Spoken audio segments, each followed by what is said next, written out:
Aujourd'hui, le mercredi 28 Tishré, on est le 18 octobre. Et le cours d'aujourd'hui sera pour l'élévation de l'âme de Claudine Khamisha Bat Henriette Kouka, ainsi que pour la Refoua Shelema d'Avraham Ben Sultana. Alors on va conclure aujourd'hui tous les cours de la semaine. Je tiens à préciser que j'ai un petit empêchement et que je ne pourrai donner ce matin qu'une demi-heure de cours. Nous terminerons le cours à 9h, mais d'un autre côté, les cours de cette semaine ont été tellement denses, importants, que nous ne ferons que conclure aujourd'hui tout ce qui a été dit cette semaine. Et il y a énormément de travail, énormément de révision pour ceux qui veulent véritablement progresser et se transformer et transformer le monde autour d'eux-mêmes. Il y a suffisamment d'enseignements qui ont été donnés cette semaine qu'il faut écouter, réécouter, approfondir et approfondir afin de pouvoir avancer très sérieusement. Je tiens à préciser aussi qu'il y a un autre cours que j'ai donné cette semaine très très important que je mettrai tout à l'heure sur le site un peu plus tard, et un cours qui nécessite aussi une écoute attentive, approfondie, parce que c'est un cours très très important, le cours que j'ai donné ce lundi chez la famille Kahn.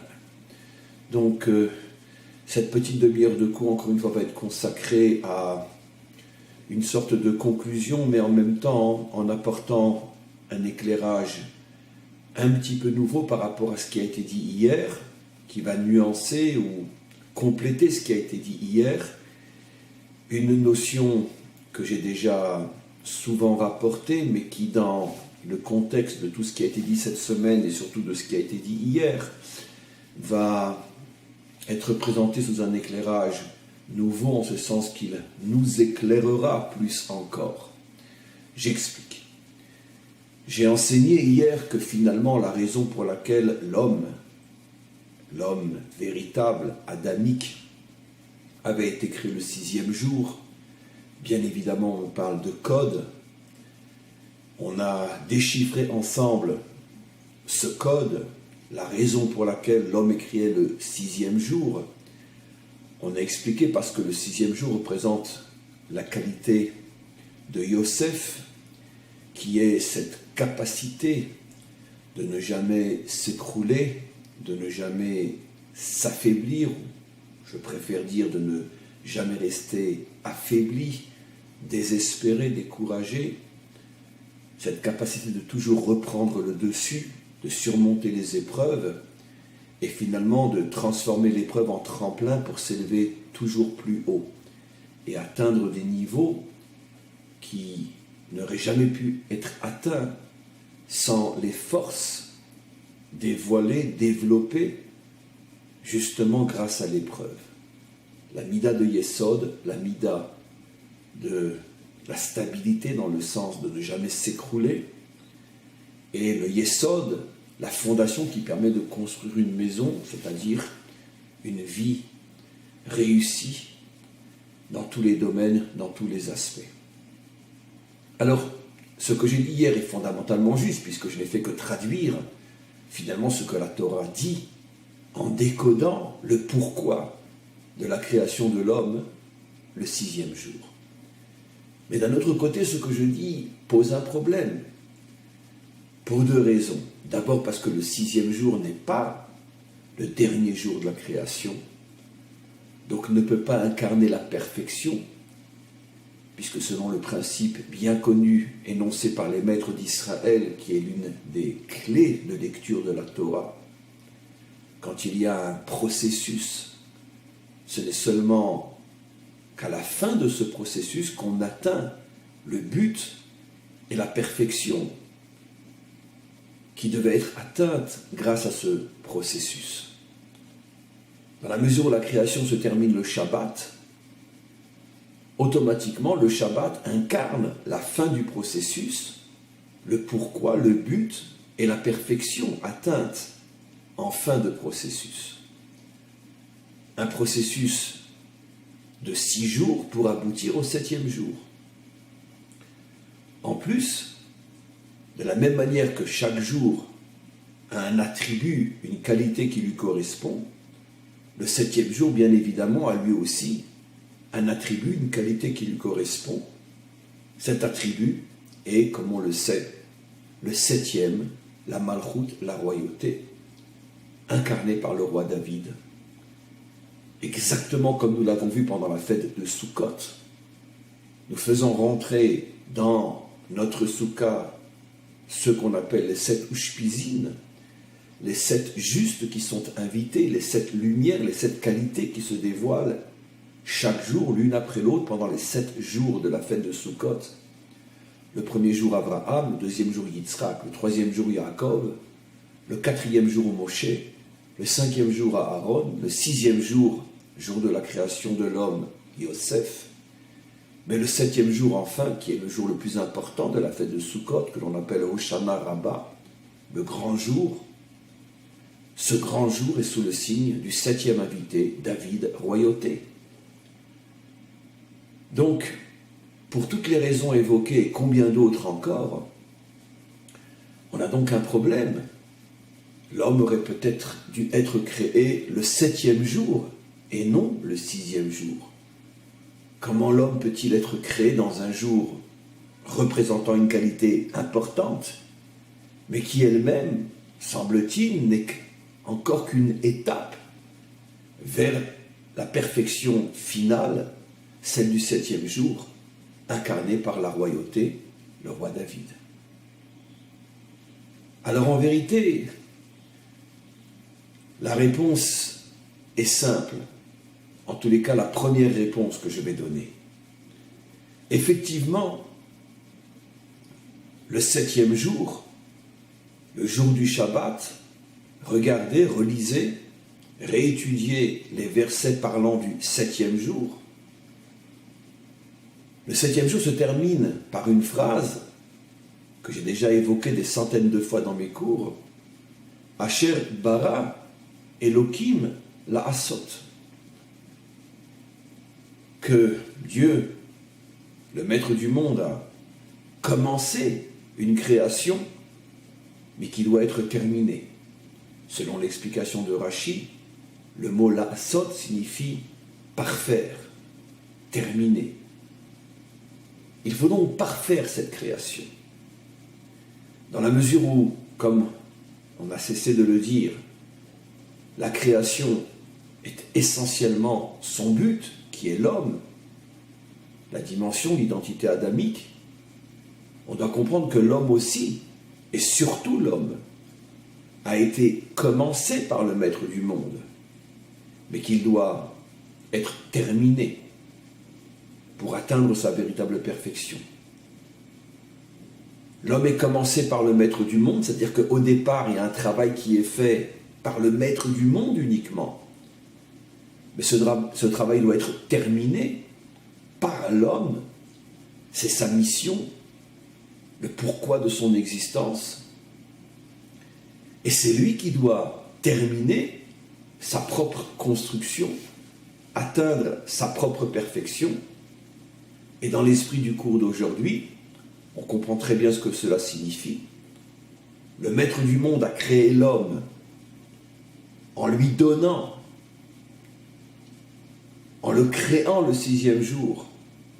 Le maître du monde lui a donné la potentialité, l'essentiel des forces dont il a besoin pour qu'il puisse lui-même terminer son propre perfectionnement, pour qu'il puisse lui-même atteindre sa propre perfection.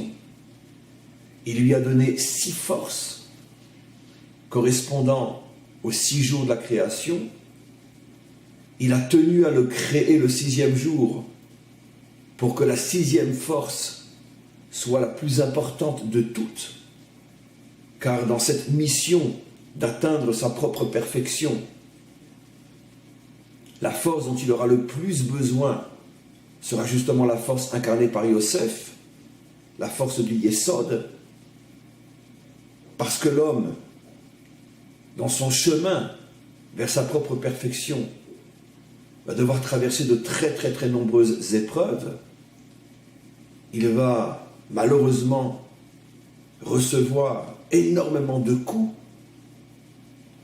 des coups terribles qui vont le faire tomber, l'affaiblir, le rendre malade, parfois même l'amener jusqu'à un état d'agonie. Mais l'homme, doté de cette qualité de Yosef, même si parfois il touchera le fond, il n'y restera jamais. Exactement l'image de Yosef qui est jeté dans le trou, mais qui remonte. Et qui non seulement sort du trou, mais atteint des niveaux qu'il n'aurait jamais atteints s'il n'avait pas d'abord été jeté dans ce trou. Le maître du monde savait que toute progression vers une perfection authentique sera précédée par des drames, des malheurs, des épreuves, des souffrances. Et c'est la raison pour laquelle il veut inscrire cette qualité dans l'essence même de l'adamique, cette qualité du Yesod, plus que n'importe quelle autre qualité, toute nécessaire, mais pas aussi fondamentale que la sixième. Et c'est pour ça que l'homme est créé, le sixième jour. Mais le sixième jour, nous ne parlons que de la création commencée et terminée par le Maître du monde. C'est-à-dire de cette potentialité donnée comme un cadeau divin, donné par le Maître du monde et qui se trouve à l'intérieur de chacun d'entre nous. Maintenant, malheureusement, un homme à qui l'on a offert 6 cadeaux merveilleux, le 6e, le plus précieux de tous, un homme peut ne pas savoir, ne pas vouloir savoir qu'il est en possession de ces 6 cadeaux et continuer à vivre comme quelqu'un qui ne les possède pas. Il peut se mettre à rechercher ces cadeaux qu'on lui a offerts et en découvrir 1, 2, 3, mais pas le plus précieux de tous, qui est le 6e. Il peut véritablement chercher et découvrir tous les cadeaux jusqu'au 6e, mais l'erreur serait, une fois doté de ces cadeaux, c'est-à-dire de ces forces inimaginables, l'erreur serait de dire, bon ben merci à celui qui les lui a donnés, et puis aller dormir. Et ne pas se rendre compte que ces cadeaux lui ont été donnés pour commencer, lui, son propre travail. Lui doit maintenant fournir les efforts qui justifieront les cadeaux qu'il a reçus et le pourquoi de ce don. Car le Maître du monde ne s'est pas amusé à doter l'homme de 6 forces aussi précieuses, et surtout la dernière, pour qu'il aille après dormir comme s'il n'était pas en possession de ses forces. C'est exactement ce que nous expliquons dans ce cours. Finalement, l'homme est terminé le 6e jour, terminé par le Maître du monde, mais le 7e jour, qui représente le travail que lui doit faire, passer du 6e au 7e, le 7e jour révèle à l'homme, Asher bara Elokim la'asot, le Maître du monde t'a tout donné pour que tu puisses te mettre au travail, et seul toi peux terminer le travail. Et c'est quoi le travail terminé? C'est passer de Yosef à David, passer du Yesod à la Malchut. Il y aurait bien évidemment sur ce sujet une nécessité d'enseigner, de dévoiler des milliers, des millions de notions. Énormément de ces notions ont déjà été traitées dans différents cours. Mais aujourd'hui, comme je ne veux que résumer, compléter tout ce qui a été dit cette semaine. Et comme je l'ai annoncé au début du cours, je suis obligé de m'arrêter aujourd'hui plus tôt, mais c'est bénéfique aussi parce qu'il est important que ce résumé soit condensé, concentré. On n'a pas besoin de s'appesantir et d'allonger. De tout ce que j'ai déjà pu enseigner sur la différence entre Yosef et David, entre la qualité du Yesod et la qualité de la Malchut, l'un des enseignements les plus forts sur lequel je veux revenir, c'est que la Malchut est essentiellement la qualité de la Achdut, le dévoilement de l'unité. Tout simplement d'abord, au premier niveau, un dirigeant, un roi, a pour mission essentielle, s'il veut réussir, d'unir, d'unifier tous les citoyens et toutes les tendances, toutes les différences qui agissent à l'intérieur de son peuple. Car sinon, il ne tiendra pas et ne pourra pas diriger l'ensemble du peuple, au plus que ceux qui pensent comme lui. Un vrai dirigeant doit être capable de s'élever au-dessus de toutes les différences, de toutes les tendances, de les comprendre, de les accepter, de les inclure et de permettre à chacune d'entre elles d'exister et de s'exprimer à l'intérieur de la direction que ce dirigeant exprime. Et donc, au-delà de cette explication simple, l'idée beaucoup plus profonde est ce que l'on a appelé, et ce qui est peut-être le sujet le plus essentiel de toute la Torah, le dévoilement de l'un, le dévoilement de l'unité. Effectivement, lorsque nos prophètes parlent de la délivrance, ils disent deux choses qui se complètent parfaitement. En ce jour, Dieu sera roi sur toute la terre. En ce jour, Dieu sera un et son nom sera un. Le dévoilement de la royauté et le dévoilement de l'unité sont les deux facettes d'une même pièce.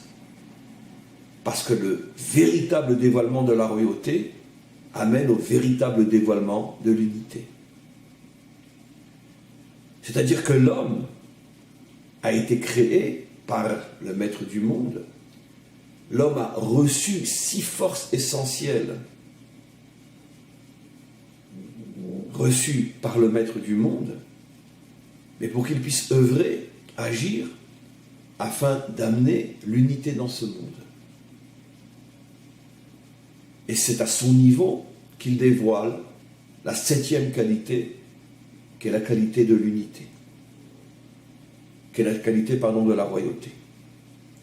Alors évidemment, chaque Ben Adam, chaque fils de Adam, a ce devoir, et donc cette force en lui, mais bien évidemment, cette force est différente au niveau de sa qualité, de sa quantité, d'un Ben Adam à un autre. Évidemment, il n'est pas demandé à chacun d'entre nous de devenir un roi, un dirigeant, dans le sens réel du terme. Parce que chacun a une mission, et chacun reçoit les forces qui correspondent à cette mission. David devait devenir un vrai roi. Le Mashiach sera le premier vrai roi sur terre, car il sera le roi de l'humanité tout entière. Et c'est évident que David, et à plus forte raison le Mashiach, sont dotés de forces qui correspondent à la mission que le Maître du monde attend d'eux. Mais il n'y a pas sur terre un Ben Adam qui n'a pas un petit peu de malchut en lui et qui n'a donc pas le devoir de réaliser à son niveau cette mission de achdut, d'unité et d'unification. Qu'est-ce que cela signifie concrètement? Ça veut dire que le premier devoir d'un Ben Adam est de s'habituer à écouter, à entendre, à comprendre, à accepter ce qui, au départ, lui semble tellement différent de ce qu'il est de ce qu'il comprend, de ce qu'il ressent. Que sans cet effort pour atteindre l'unité, il n'aurait jamais pu laisser une place pour cette autre personne, pour cette autre idéologie, pour cette existence tellement différente de la sienne. Mais après un véritable travail sur lui-même, il arrive à laisser une place à l'autre, il arrive à s'unir et à accepter. Alors, bien évidemment, ce sujet nécessiterait tellement d'explications. Parce qu'évidemment, dit tel quel, cet enseignement peut être tellement déformé, mal compris, mal interprété, falsifié. Est-ce que cela signifie qu'il faut tout accepter, s'unir à tout, à n'importe quoi, n'importe comment? N'y a-t-il pas de limite? Alors bien évidemment que la réponse est facile. En tous les cas, si je veux qu'elle reste facile, car on pourrait bien évidemment tellement approfondir que ce n'est plus si facile que ça. Mais il est évident que je ne peux m'unir qu'à ceux qui portent en eux aussi, malgré le fait qu'ils sont très différents de moi, qu'ils portent en eux aussi cette volonté, cette capacité d'accepter la différence. Et donc finalement, les limites vont être fixées tout simplement par l'autre. Si je ne suis pas en présence d'un adamique, même si je fais tout pour l'accepter, lui ne m'acceptera jamais. Et donc, dans la mesure où lui ne m'accepte pas, et lui parle de me repousser, de m'anéantir, de me détruire, refuse de m'accepter, à ce moment-là, j'ai tout de suite le signe, la preuve comme quoi ce n'est pas avec ce genre de différence que je dois chercher l'unité. Car seuls les adamiques ont le devoir et le pouvoir de s'unir. Mais un non-adamique est figé à l'intérieur de son propre système et refuse totalement, absolument, tout lien avec ce qui n'est pas le prolongement de lui-même. Ici, on touche l'un des points les plus essentiels de la compréhension de ce qu'est l'adamique. L'adamique, dans son essence, n'est pas prisonnier des règles et des lois de la nature. Parce qu'effectivement, au niveau des règles et des lois de la nature, il est absolument impossible d'unir les contraires. Vous ne pourrez jamais unir le feu et l'eau. Vous ne pourrez jamais être en même temps à droite et à gauche. Vous ne pourrez jamais être en même temps en haut et en bas. Là où vous êtes, ce que vous êtes est votre prison. Parce que la nature et le monde du particulier, du particularisme, de la distance, de la différence et de l'impossible unification, unité entre les différences. Au mieux, chacun apprend à rester à sa place pour ne pas déranger l'autre. Mais l'adamique, lui, est au-dessus de la nature. C'est-à-dire qu'il peut réaliser l'unité au départ impossible entre les contraires. Mais cette unité n'est possible qu'entre adamiques. Parce que les non-adamiques, eux, vivent entièrement, totalement, absolument figés à l'intérieur des règles de la nature. Donc, lorsque vous essayez d'écouter, d'entendre, d'accepter, de tolérer, et après de vous unir dans le respect et dans l'amitié à quelqu'un, à quelque chose qui au départ représentait tout le contraire de ce que vous êtes,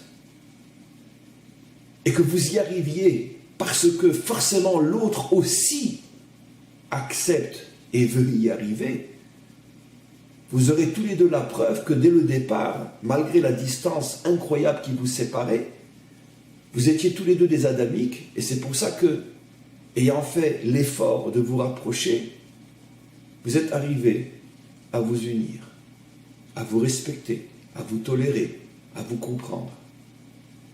Mais si, malgré tous vos efforts, sincères, authentiques, je ne parle pas bien sûr d'efforts hypocrites du bout des lèvres, mais si malgré tout, après tous vos efforts, vous arrivez à vous comprendre, vous accepter, vous tolérer et aller jusqu'à vous unir dans le sens d'une amitié profonde et d'un respect profond, malgré vos différences, parce que bien évidemment les différences ne disparaissent pas forcément parce qu'on est unis.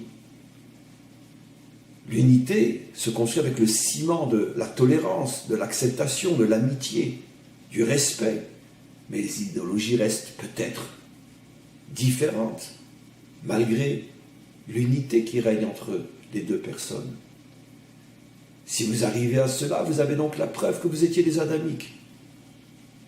Mais si vous avez essayé de tout faire sincèrement, profondément, puissamment, vous avez montré clairement que vous étiez prêt à accepter, à comprendre, à respecter, et que l'autre ne fait que vous rejeter, vous humilier, vous mettre en danger, et exprime clairement le désir de vous détruire, vous pouvez être sûr et certain que vous n'êtes pas en présence d'un adamique. Et donc, vous pouvez, et vous avez le devoir d'en conclure qu'avec ce genre de créature, vous n'avez aucun devoir de vous unir. Je dirais même, nous n'avons pas le droit de nous unir. De la même manière qu'un humain véritable n'a pas le droit de vivre en couple avec un animal, un humain véritable n'a pas le droit d'essayer de créer un lien d'amitié, un lien d'unité avec des fanatiques, des racistes, des criminels, des assassins qui ne parlent que de détruire tout ce qui n'est pas comme eux et tout ce qui ne pense pas comme eux. Avec ce genre de créature, il est absolument interdit d'essayer d'établir le moindre contact positif et constructif. Parce que de la même manière que eux veulent nous détruire, nous devons nous protéger. Parce que si nous sommes naïfs et si nous vivons d'illusions et d'amour et d'eau fraîche et que nous ouvrons notre cœur à ceux qui veulent y planter un couteau, finalement, nous devenons complices de notre propre perte, de notre propre disparition. Mais entre adamiques, même s'il y a des difficultés énormes au départ, et même si la route est longue et douloureuse, on doit et on peut y arriver. Ce n'est un secret pour personne en ce qui me concerne, par exemple. Mon opinion sur certaines idéologies ou sur certaines religions. Mais ça n'empêche que, sur le plan strictement humain, j'ai trouvé, je trouve et je trouverai, mais j'ai déjà trouvé de nombreux amis, de gens que je respecte et qui me respectent, malgré le fait qu'ils croient et qu'ils affirment des choses qui, quand je les entends, me font frissonner de douleur intellectuelle, tellement je trouve aberrant leurs croyances. Et malgré tout, nous arrivons à nous écouter, nous comprendre, nous respecter, nous aimer, et parfois même faire des choses ensemble.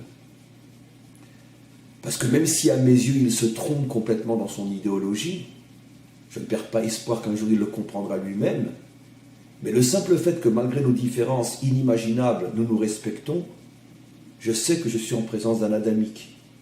Un adamique peut effectivement se perdre dans des aberrations inimaginables. Mais il finit tôt ou tard par revenir, par prendre conscience Et le signe qu'il est un adamique, même lorsqu'il se perd, en tous les cas à mes yeux, c'est que je suis capable d'entretenir avec lui des relations d'amitié, de tolérance, de respect, quelles que soient ses croyances, quelle que soit sa religion. Parfois, on peut avoir en face de soi un homme qui a des idées proches des nôtres,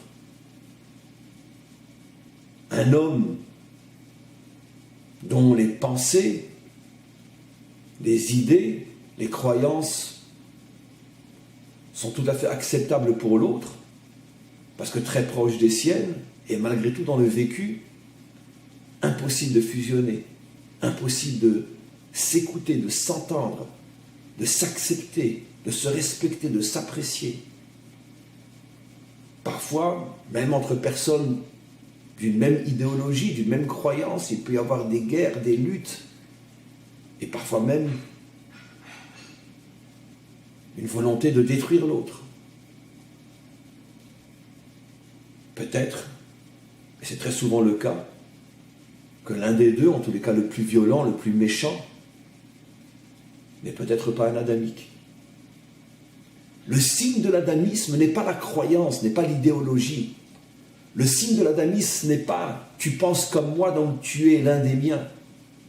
Le signe de l'adamisme, c'est « peut-on s'entendre, se respecter, s'accepter ». Même si nos croyances sont à l'extrême l'une de l'autre, même si nos croyances sont à ce point différentes que quand j'entends ce à quoi tu crois, j'en ai des frissons d'horreur. Mais malgré tout, je reste collé à toi et toi à moi, parce que nous sommes tous les deux des Bnei Adam. Ce que je dis est fondamental. C'est la clé de la délivrance finale, et c'est la clé que le Mashiach utilisera pour ouvrir toutes les portes de la reconstruction du monde. Cessons une fois pour toutes de mettre en avance comme étant la chose essentielle et principale ce que je pense, ce que je crois. Cherchons l'homme, cherchons l'humain, cherchons le cœur, cherchons la main tendue. Et on serait étonné de voir que parfois, une main nous est tendue, même venant d'hommes, de personnes dont les croyances me paraissent être une folie pure, et malgré tout, ils me tendent la main.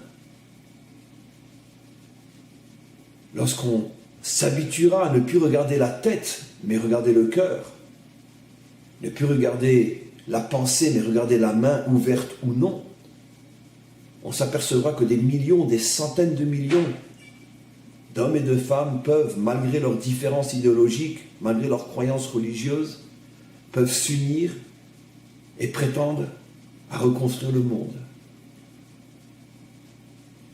Ces millions d'hommes et de femmes seront l'armée du Mashiach. Le Mashiach ne construira pas un monde nouveau, en tous les cas au départ, avec des hommes et des femmes appartenant à une même croyance, à une même idéologie. Il y aura dans son armée des juifs, bien évidemment, mais des catholiques, des protestants, des évangélistes, des musulmans, des sunnites, des chiites, des bouddhistes, des hindouistes, des idolâtres.